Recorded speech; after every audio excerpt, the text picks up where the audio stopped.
Hi guys, and welcome to a new video of the T238 Mosfet. This time we're going over the V2 gearbox version, and it's the V1.7.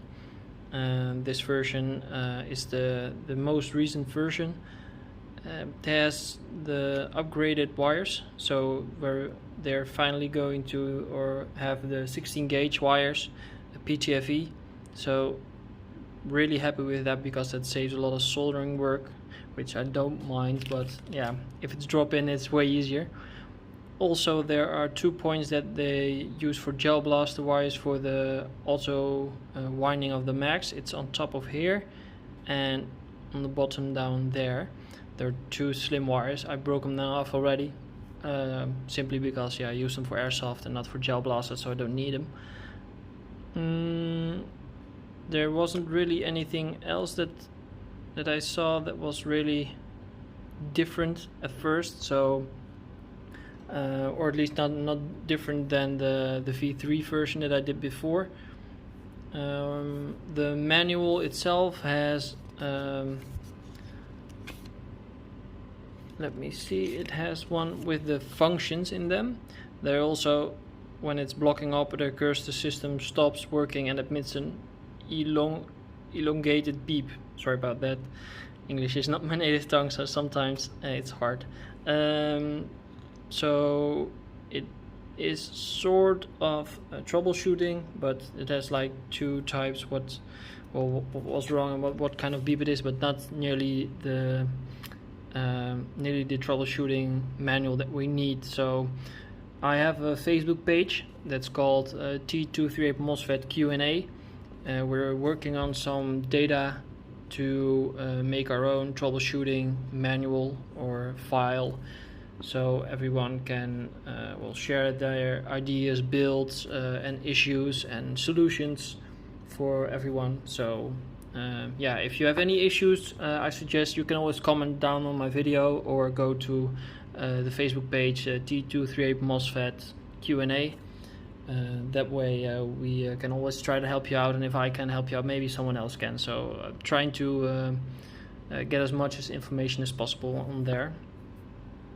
So I've hooked everything up, and this is just a small tip that I have that I use, and someone on our Facebook page, Kristof from he found out that sometimes, because it's a light sensor, sometimes it engages the light sensor too soon or too late, and that causes issues, because then you have semi on when you're on safe, so, and then the mechanical safety is on there, so it doesn't work.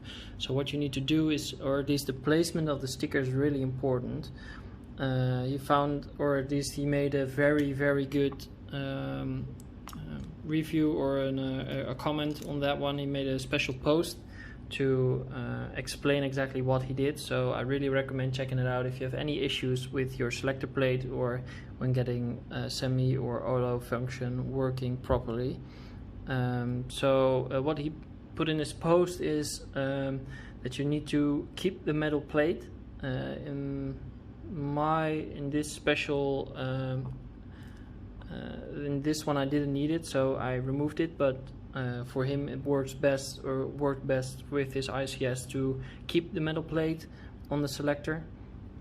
So what I did was, and what he stated as well, is make sure that the piece on the left side is marked black and your stickers on the right side. So when you do this, or at least when the selector moves, let me show you, like if the sensor is like this, and here is the semi-auto when it goes to, or here's semi, and when it goes to the front, I'm sorry about that, here's full auto, and when it goes like this, then it's on semi, and then when it moves any further, it engages the mechanical safety, so it's on safe.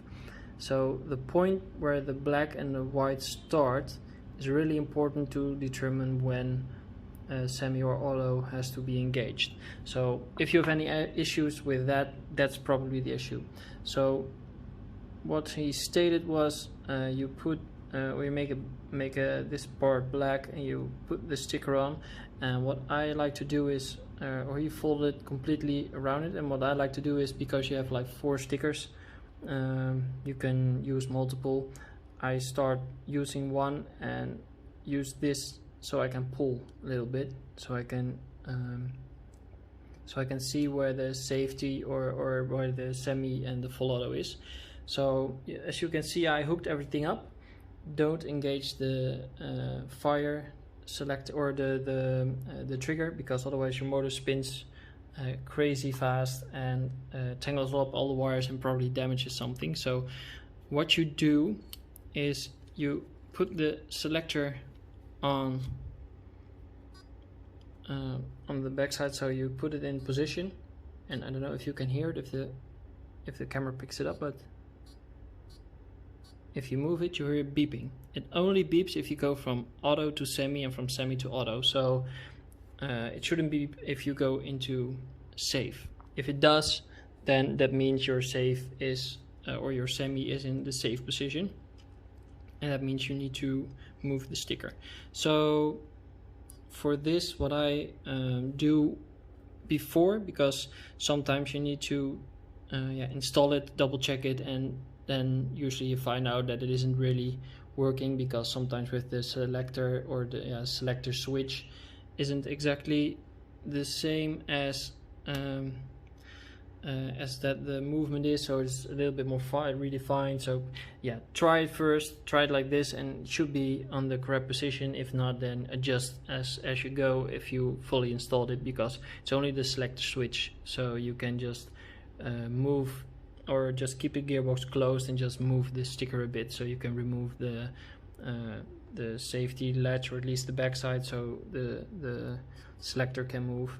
So what I do is I put in the mechanical safety and move the selector all the way to that side, to the left, and then move it to the right until it beeps. So when you're in here, you're on full auto, and when it moves a bit to the front, you're on safe, and when you go all the way, that's when the safety catches, so then that one moves. So what you want, or at least what should be what you need, is it doesn't, or it should not engage before it reaches semi. So for now it's in auto, and now there it's in semi, and still it moves free, it still hasn't been engaged. After that it engages, so that means we're pretty much in the right spot. So I think that the auto position is pretty slim, so it depends on the selector switch, and also when everything's closed up the light is a little bit different, so then could be that I need to adjust it a little bit more, but probably it will work. So when you've positioned the sticker as it should, or as it, well, at least how it works, then you can disconnect the power, and well, this one still works, but I usually use super glue. So, and then I use something to, like a screw or something sharp, let's use this, to mark exactly where the sticker was on the paint. Yeah, it's really hard to do on camera, but I mark it, and then I get another sticker, or a new one. The new one really, well, the other one didn't really stick. This one sticks better, but still I prefer to use super glue, just to make sure that it sticks there. It's more foolproof, that it doesn't rub off on time or something, of overtime. I'm sorry about that. So yeah, I know now what the position is. You can also measure the distance and then put the sticker back on, so that's an option as well. Then install everything and see how it works. After that, if everything works, you remove the selector and then you glue it in, because if you glue it in, you can get it well, you can get it off if you'd like, but yeah, it's a mess, so I wouldn't recommend that. So make sure everything works when everything is installed. If so, then remove the gearbox again and place the sticker, use some super glue, then you're set. But test everything first when everything's installed and everything, and when it's in the receiver, and also the top of the receiver, because there's some light pollution coming in, so it can affect the selector, so the sensor. It's a tiny bit because I didn't really notice a lot about the light pollution for these gearboxes, but still it's something to consider, and just to make sure that everything works. You don't have to open up everything again and again and again and clean stuff out, and you can damage something in the process. So I wouldn't recommend that. So make sure you think 2 or 3 times before you do anything once. So use your head, use your brain, don't rush it, and you should be good. So that's a small tip that I wanted to get in. Again, shout out to Vermeulen, because he found this one out, and yeah, it's like I said, it's on the Facebook page, T238 Mosfet Q&A. So if you want to read about it, again, you can check it. Okay, so now for wiring. As you can see, they used a 16 gauge wire, so very happy with that. Again, the 16 gauge ptfe is thinner and stronger and a little bit less resistant, or has less resistance, or at least this is the silver plated wire. I've done some research to silver plated wire and the regular copper that they use. It's such a low resistance value difference that it really doesn't matter, but or at least not on this application. So yeah, but still it looks nice. Well, what I always do is there's a thin red wire on that's pretty much the signal wire, as you may call it. I always run that first, so that one goes onto the lowest, the bottom layer.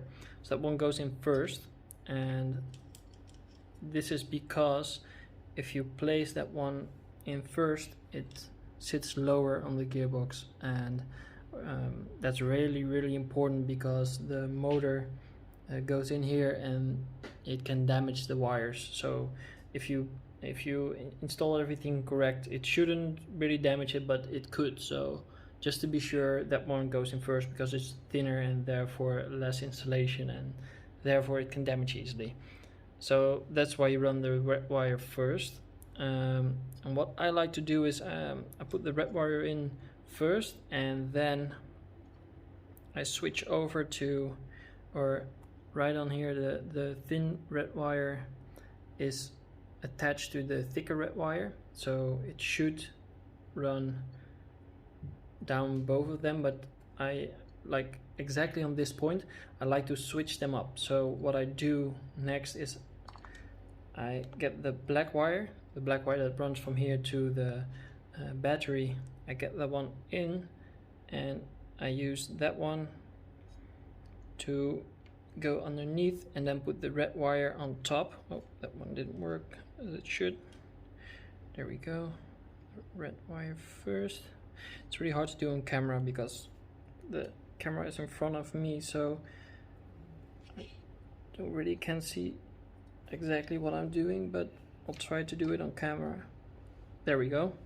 So as you can see, I've switched them up like so, and the reason that it's not really necessary, but the reason that I do that is so it holds the black one down as well, because that one is going across or underneath the motor as well. So it's important that that one is protected as well. Even though it has thicker insulation, it can damage not that easily, but it can damage.